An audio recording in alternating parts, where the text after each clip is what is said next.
Hello, my name is Dr. Witt. I am a full-time instructor in music at Houston Community College and instructor of saxophone at the Moore School of Music, University of Houston. Today, I'm going to be presenting to you Ferling's Etudes number 23, 26, and number 40 for the 2023-24 TMEA All-State audition process for saxophone.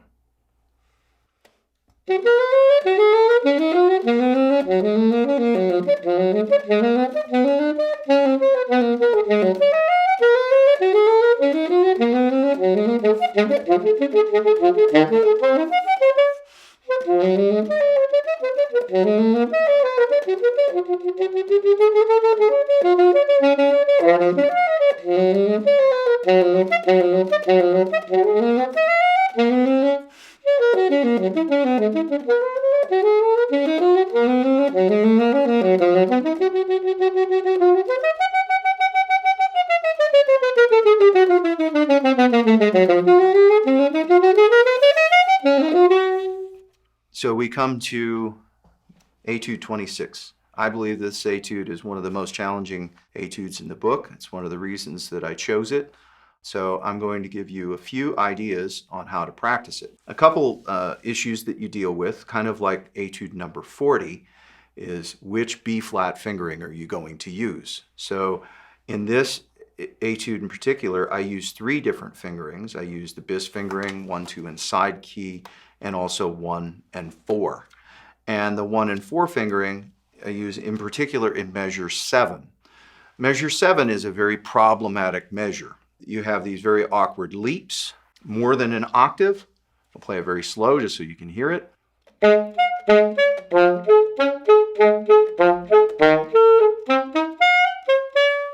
So 1 and 4 allows you to play through that measure without any movement because we repeatedly go back to F. So it helps to prepare for the F.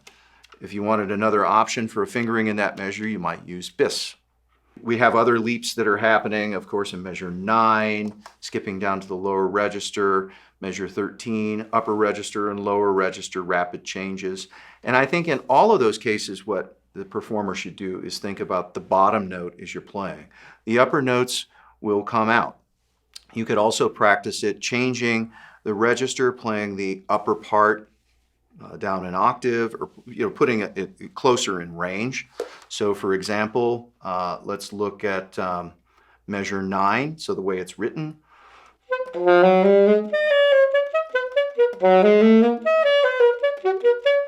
Okay, so we could go or so that you can hear it in a more conjunct style. I'm really thinking of the bottom notes. I'm playing them firmly with good air support so that they respond, and really thinking in terms of voicing. I want my embouchure to be nice and relaxed and make those notes come out. Because the upper notes, if I'm playing that way in the bottom register, the upper notes kind of take care of themselves. So also looking at measure 13, you have the same kind of issue. Also take note of the misprint in measure 13 on the 2nd 16th note of beat 3. It should be a written B flat. And I don't think this made it into the errata sheet. But in measure 14, the 3rd D natural on beat 1, that D should be a D natural. In my edition, I noticed the D natural is marked on the 3rd 16th and beat 2. But it should be marked in beat 1 and it should stay constant throughout. So measure 13.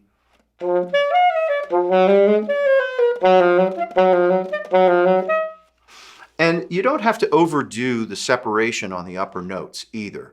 You can play them light, kind of lifted, a little bit softer. They automatically come out and are projected well if you're playing strong in the lower register.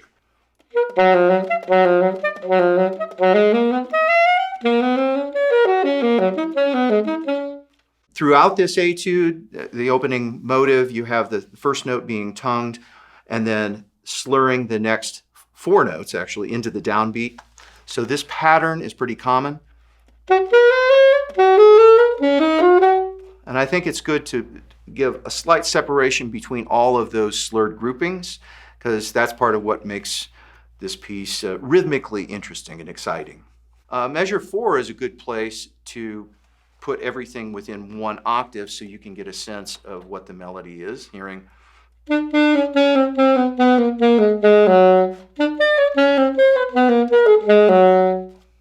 the octave displacement or register displacement makes it rather difficult to play.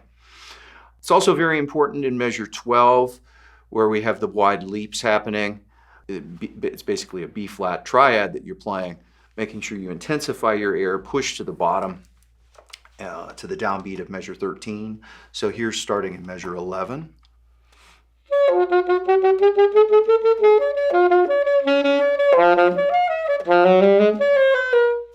So those wide leaps, aim for the lower note as you're playing. Also with this etude, you have long passages of repeated notes, repeated tongue notes like measure 19 and 20, and of course the descending chromatic line in 21 and 22.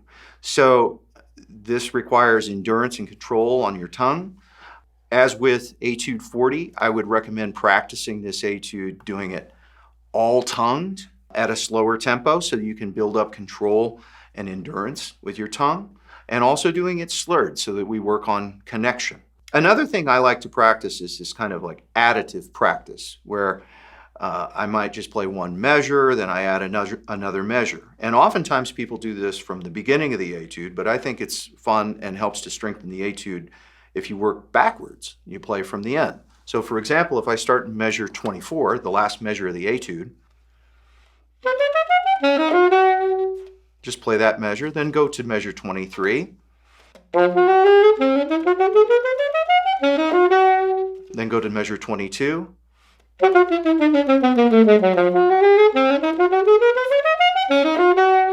before you know it, you work your way all the way back to the beginning of the etude. Good luck in practicing this etude. It's a very challenging etude, no matter your level of experience and ability. Just make sure that the articulation is clear, light, bouncing, and don't overly concern yourself with the tempo. I think that the tempo marking somewhere between 112 and 120 is pretty aggressive. Today, I played it at a rather slow tempo for you. I think it was maybe 85 or 90.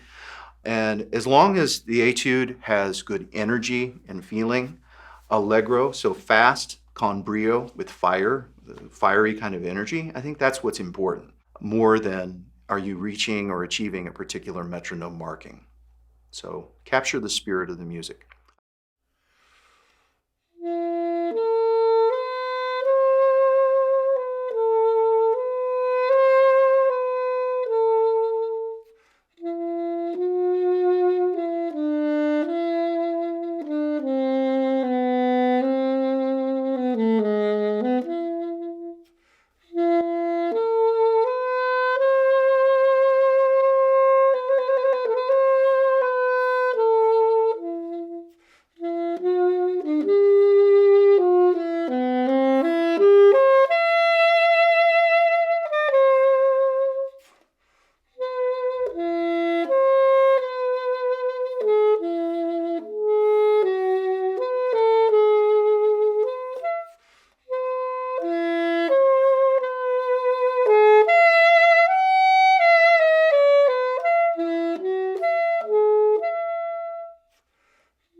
So Etude 23 is in the key of F sharp minor, and I strongly recommend before the student even try playing the etude that you play all three forms of the minor scale to get the sound, the tonality in your ear. Start with pure minor, then harmonic minor, and melodic minor. Also, one should take note of the tempo.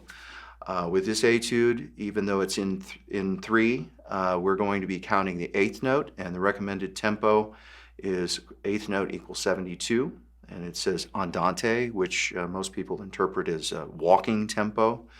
I think with this etude, it should not go too slow. It needs to be slow enough so that we bring out the lyrical nature of the music, but not too slow so that it becomes dirge-like. So what I'm going to do now is I'm going to go through the etude kind of line by line and talk about some fingering options and also give you some musical advice about playing the phrases. The most important thing that we can do before we begin is focus on our breath. The breath needs to be in time, so thinking of the tempo before you play helps to prepare you to play the first phrase. So one thing you might notice if you listen to the rest of the etudes that I play, before I begin, I do a process of exhaling and inhaling before I even begin. So I'm thinking of the tempo of the music. So I'll go out, 2, 3, out, 2, in, 1.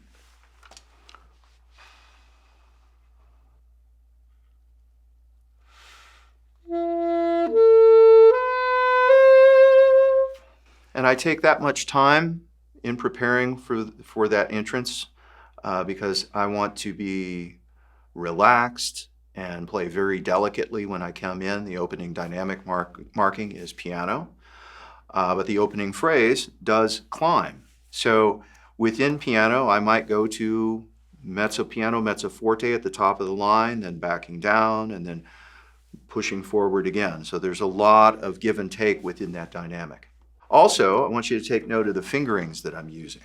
So C sharp is a big issue in this piece. You have a lot of open C sharps. And of course, middle register C sharp on most instruments tends to be a flat note. So I'm using an alternate fingering for C sharp. The opening C sharp, I'm playing using the octave key, 3rd finger left hand, and 2nd finger right hand, because that helps to prepare me when I go from C sharp to F sharp.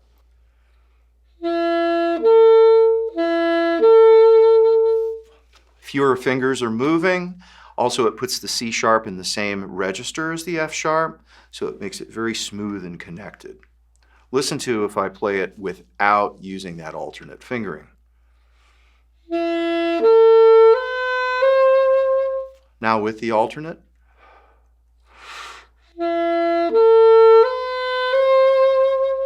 So let me play this opening phrase. I'm using the alternate C sharp in measure 1. Also using an alternate C sharp in measure 4 and in measure 5 and 6. Pay attention to the way I shape the phrase, crescendoing to the top of the line, backing off as it's coming down.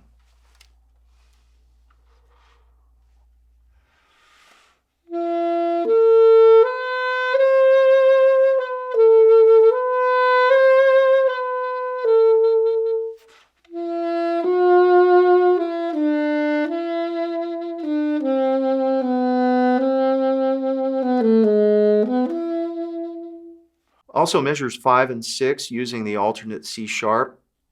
It does make this technically a little bit tricky, but at that soft dynamic and slow tempo, the C sharps are so exposed. It's worth dealing with that technique to make sure that the connection between registers is very smooth and that the C sharp is not flat.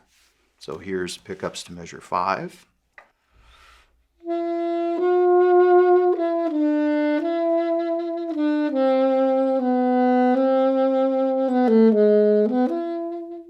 So now let's look at line 2, starting on measure 9.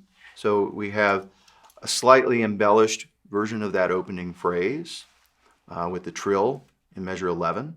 And these trills, trill from G sharp to A is kind of a problematic trill. Working for most of us are weak finger, 3rd finger, left hand.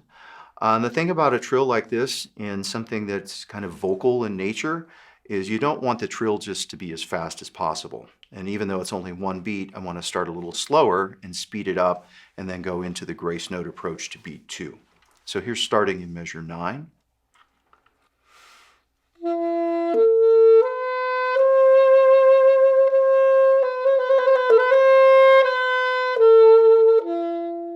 And notice in measure 12, I'm still using the alternate C sharp as I come from the F sharp. It helps to make that downward descending fourth, very clean.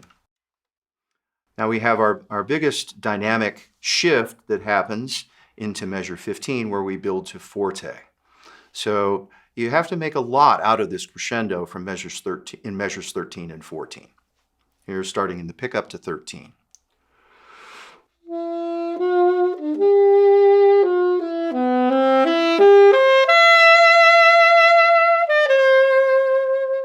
Also, when I go to the high C sharp, I'm adding second finger right hand to the note. There's without, there's with. It lowers the pitch slightly. It also changes the timbre of the note a bit, kind of darkening it up so it matches within the phrase. As I look at the articulations in here, you've got 32nd notes and 16th notes that are detached, that are not under phrase marking.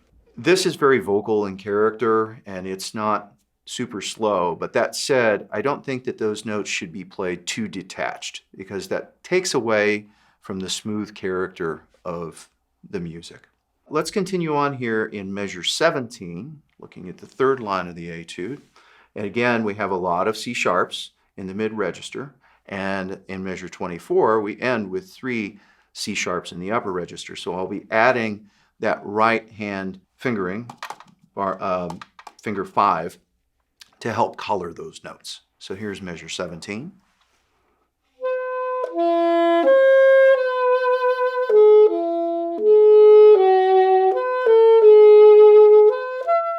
I'm even adding it in measure 20, adding finger 5. Here's 21.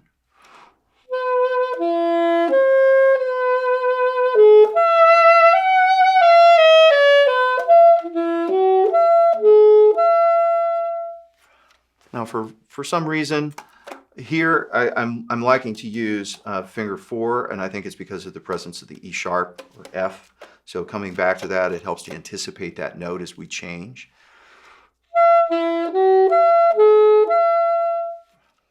In choosing fingerings, for me, it's important to think about moving as little as possible. It's about being efficient. Efficiency of motion is extremely important in practice, whether we're playing something fast or slow. So think about how you can move as little as possible. So notice again in 25, 28, and 31, the use of those alternate C sharps. Also in measure 28, 29, and 31. So there's several places where we can use that. Also, you may notice if you're watching my fingers, I'm not always using octave key, ring finger, and 5. Sometimes it's 4, sometimes it's 4 and 5. That alternate C sharp, you can add any number of keys on the right hand to change color on that note. And I think about what I'm adding in the right hand based on what note I'm coming from or what note I'm going to. So there's efficiency of motion. So here's bar 25.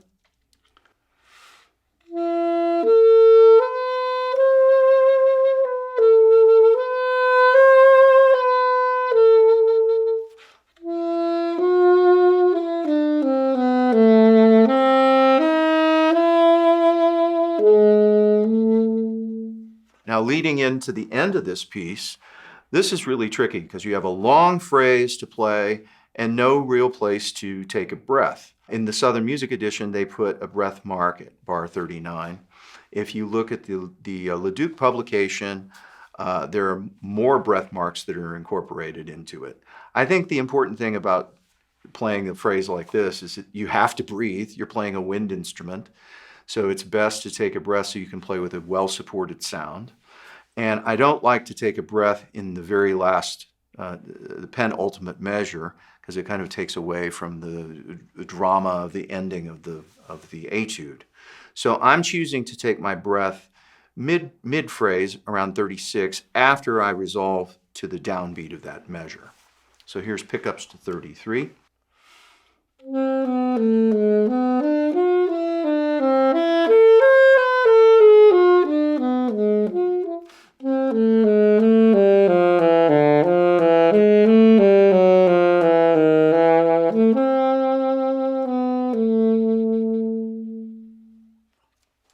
Also, I'm choosing to stretch the note just a little bit longer at the end to kind of increase the drama.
As with all of the etudes in this book, they go through all the different keys.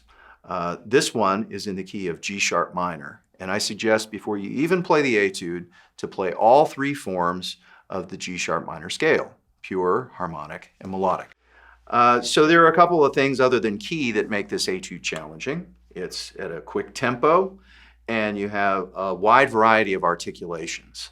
Places where we're doing, slur 2, tongue 3, multiple tongued notes, and other types of groupings. With all etudes like that, I often like to play them all tongued and work on playing it so I can develop endurance in my articulation, and also to play it all slurred. And in doing it slurred, you work on a good flow and connection from notes. So I'm going to go slower just for demonstration purposes. So let me go tongued first.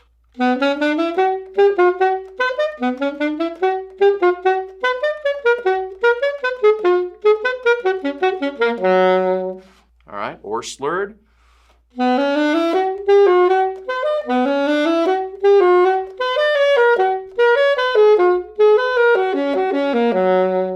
Now, to get the articulation worked out, I think it's very important to play slowly and be very deliberate about when you need to tongue and when you need to slur. Also, it's important to note before any tongued note, if you have a slurred group before that the last note in the slur needs to be clipped or shortened slightly so that the following note sounds short, because for the note to sound short, you need space on both sides.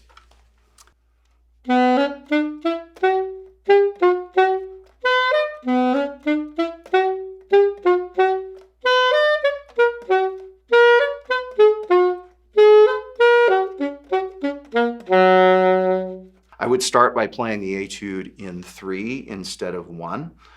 The tempo is allegretto, so moderately fast, and it's marked the dotted quarter note equal to 66. Choosing a tempo, I might go as slow as half the original speed or even slower if need be, to make sure everything is clean and clear. But here's a little bit of it at 120 for the 8th note.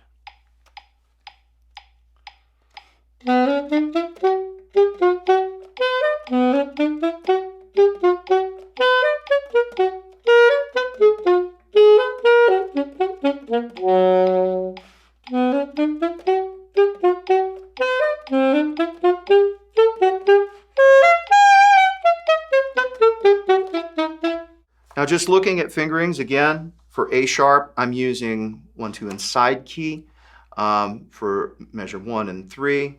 And then I'm often switching to bis in measure 5, and then staying with bis through measure 6 and 7. So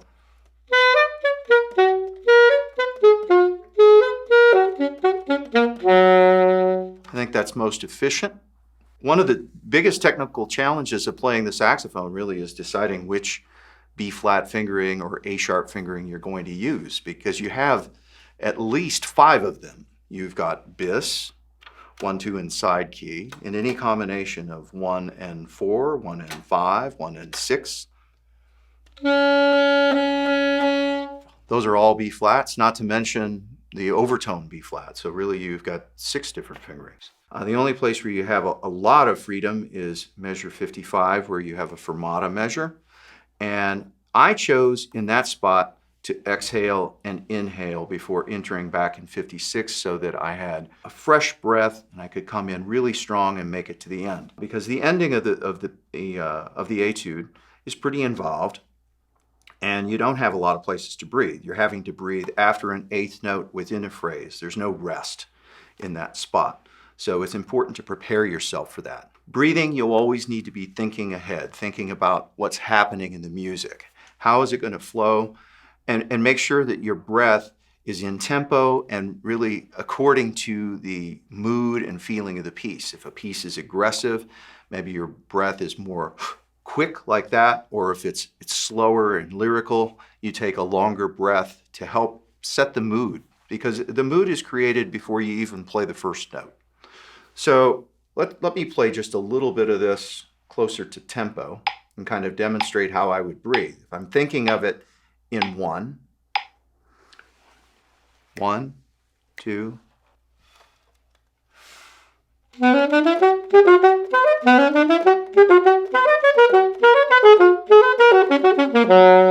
So notice I exhaled for 1 measure, I inhale for 1 measure, then I begin.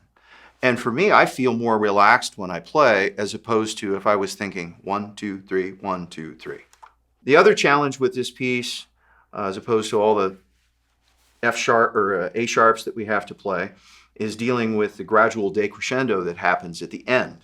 One note about that: when you're playing the note D sharp, you want to make sure that the instrument is away from your body, because in playing D sharp, this key, it's opening up, and if you have it right next to you, notice how it changes the pitch and the sound. So you need to move it away from you slightly. Also, I would choose to wait on the diminuendo until I get basically to the last note. You can get a little bit softer. It naturally is going to sound like it gets softer because the line is descending. So don't make too much out of the diminuendo in 74 where it's marked, but wait until, say, 76, 77, or even the end of 77, and then more on the very last note in bar 78.